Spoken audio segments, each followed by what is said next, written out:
Getting back with the ex who cheated on me. That's not something I ever imagined myself doing. But sometimes, emotions have a strange way of pulling you back to the very person who once broke you. This story isn't about revenge or even forgiveness. It's about confusion, longing, and the dangerous comfort of something familiar. It's been years since my ex and I broke up. She cheated on me back when we were in an open relationship. Ironic, right? We had one simple rule. If either of us saw someone else, we had to be honest about it. But she didn't follow that rule. And I didn't find out through her confession. I found out by myself. Now, for years later, somehow, our paths have crossed again. And the line between closure and temptation has started to blur. But before I tell you how I ended up in this emotional mess all over again, let me take you back to where it all started, when everything between us still made sense. When I first met her, it was during the final year of my master's program. We were both 23, both obsessed with physics, and both trying to figure out our lives. What started as casual friendship, study sessions, late-night coffee, and endless conversations about research slowly turned into something deeper. But we were both realistic. We knew that life after graduation could take us in different directions, so we decided to keep things open. It sounded mature at the time. No labels, no chains, just honesty. Our one golden rule was simple. If either of us started seeing someone else, we'd tell the other person right away. It worked fine for a while. We were close, affectionate, and emotionally connected, even though we both had the freedom to meet others. But slowly, things began to change. She started getting distant, fewer texts, shorter calls, less interest in meeting up. Then one day, I noticed something was off.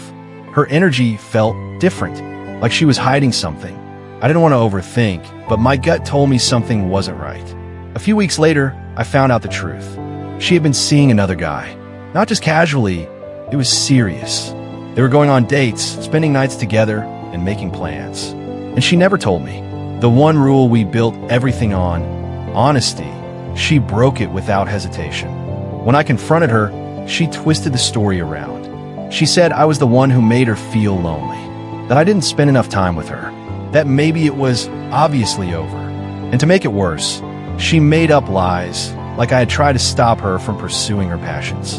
It was like being punched in the chest. I wanted to yell, to argue, to make her admit the truth, but I didn't. I just shut down. That was the end of it, or so I thought. After that day, we stopped talking. She moved on with that same guy, and I tried to rebuild my life. I focused on my PhD, my work, my friends, anything that would keep me from thinking about her. But somewhere deep down, I never really got closure. 2 years passed. 2 long, quiet years where I focused on my PhD, my work, and moving forward. I had almost convinced myself that she was just a chapter in my life, something that had closed long ago. Then, out of nowhere, she reappeared. It started at a conference. Ironically, it was her who invited me to attend. I didn't expect to see her there, but when I did, everything from the past came rushing back.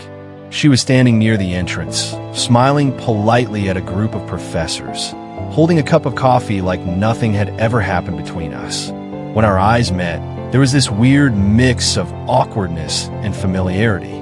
We exchanged polite greetings, the kind people use when they're pretending to be fine, and talked about our research, mutual acquaintances, and how stressful academia was. Nothing emotional, nothing deep, but I could feel the tension. That unspoken thing between us, still alive, still unresolved. Before leaving, she said something unexpected. You should apply to be part of the organizing team next year. I'll vouch for you. And she did. That one small gesture, her helping me professionally, reopened a door I thought was sealed shut. From that point on, we started texting once in a while. Nothing major, just updates, occasional, how's your research going? Messages or jokes about academic life. It felt harmless at first. Then one day, during her thesis defense, she invited me again. I didn't think much of it, but I showed up to support her. Afterward, she found me in the hallway. She was smiling, but there was a softness in her voice when she said, "I'm glad you came. I've wanted to talk to you for a while." That night, she finally apologized, not in a dramatic way, but with quiet regret.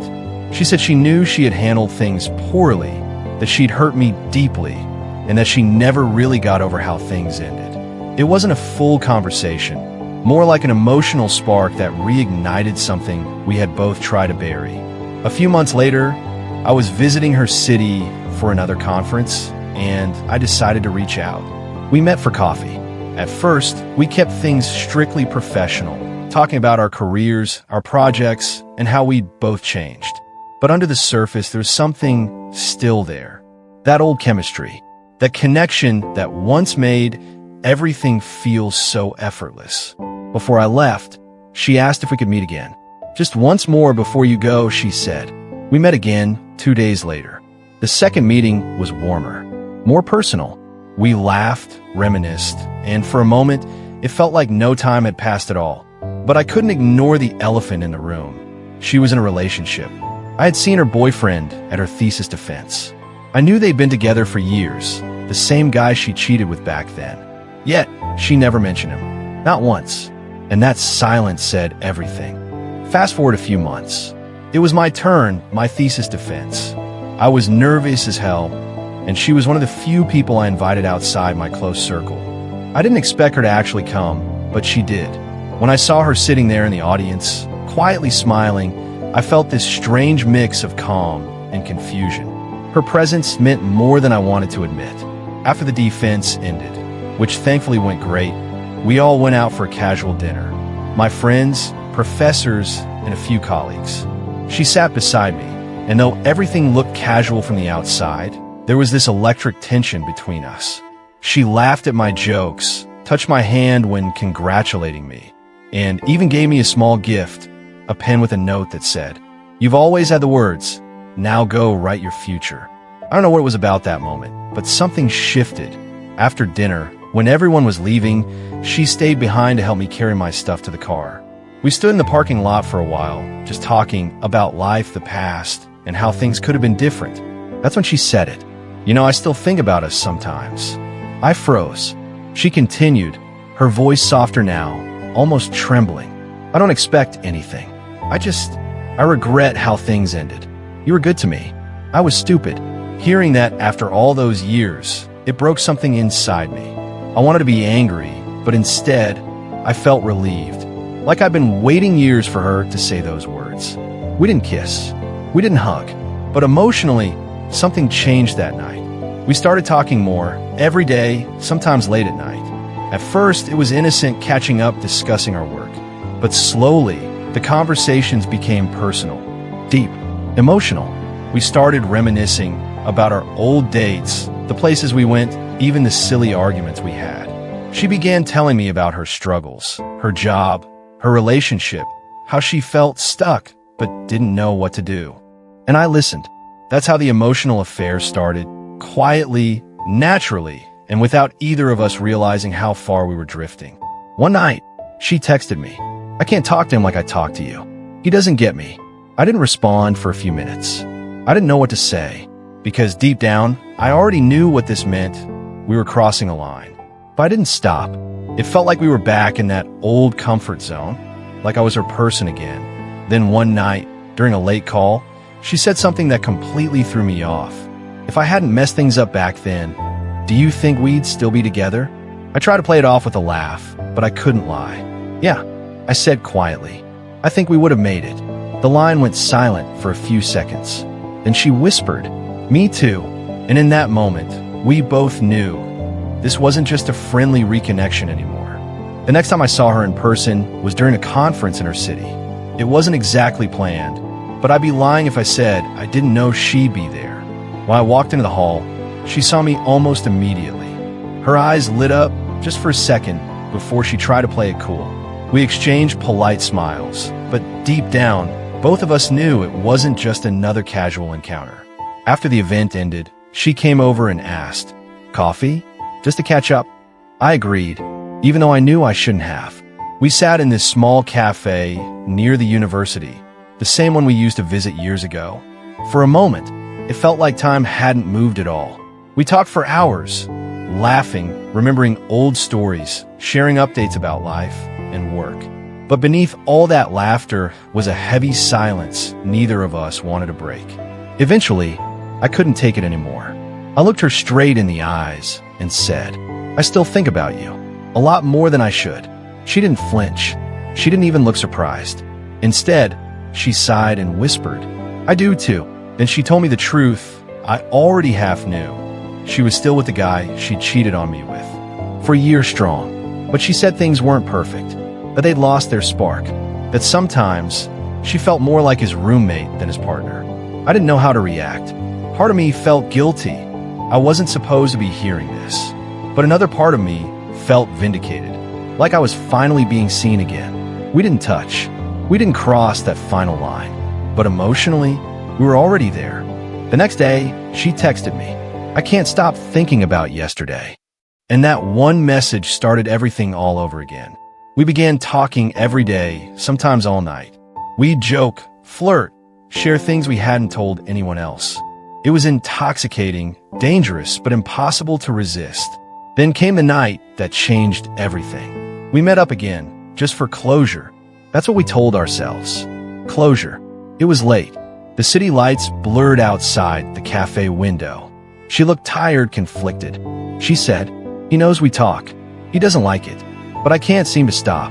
I asked her point blank, "Then why are you still with him?" She didn't answer right away. Then finally, she said, "Because I don't want to ruin my life again. And I know I will if I choose you." That hit me hard.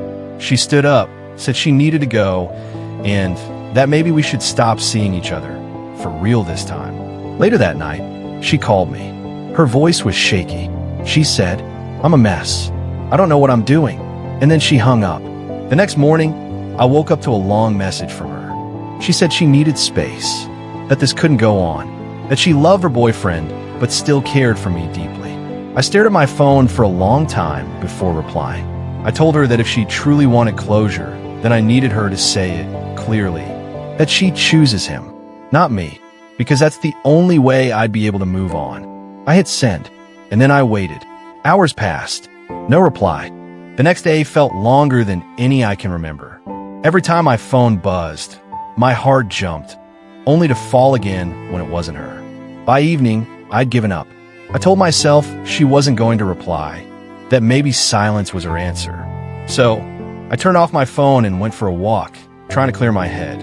When I came back home hours later, I saw a notification. A message from her. I opened it, half expecting a short goodbye. But it wasn't that simple. Her message was long, paragraphs upon paragraphs. It started with an apology. She said she was sorry for everything. The lies, the mixed signals, the emotional roller coaster. She said she never stopped caring about me, but that she was tired of hurting people. Then she said something that caught me completely off guard. "You were always the person I imagined myself ending up with, but I don't have the strength to start all over again."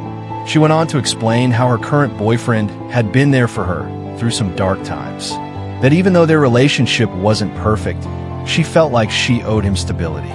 And then she ended it with this line, "I can't choose you, not because I don't love you, but because I'm scared of what that love will do to both of us." That single line, it broke me. I wanted to be angry. I wanted to hate her for leading me on again after all these years. But deep down, I knew she was right. We had crossed a line we shouldn't have. We had created something that existed only in memory, not reality. I didn't reply immediately. I couldn't. Instead, I sat there in silence, rereading her message over and over again until my screen went dim. Later that night, I finally wrote back. I told her I understood, that maybe we were both chasing a version of the past that no longer existed, that what we had was beautiful, but also destructive. And for the first time, I said goodbye without expecting a reply. The next morning, she texted one last time. Just 2 words. "Thank you." That was it. No more messages. No more calls. It was finally over. A few weeks later, I met up with my best friend, the one I'd been hiding all of this from. I told her everything. The old relationship, the recent meetings, the messages. She didn't say much. She just looked at me and said, "You deserve someone who chooses you without hesitation." And for the first time in a long while, that finally made sense to me. I realized that closure doesn't always come from the other person. Sometimes closure is deciding to stop waiting for answers. Anyway, guys, that was the end of today's story. I hope you liked it. If you did, make sure to hit that subscribe button for more Reddit cheating stories just like this one. Thanks for watching, and I'll see you all in the next video.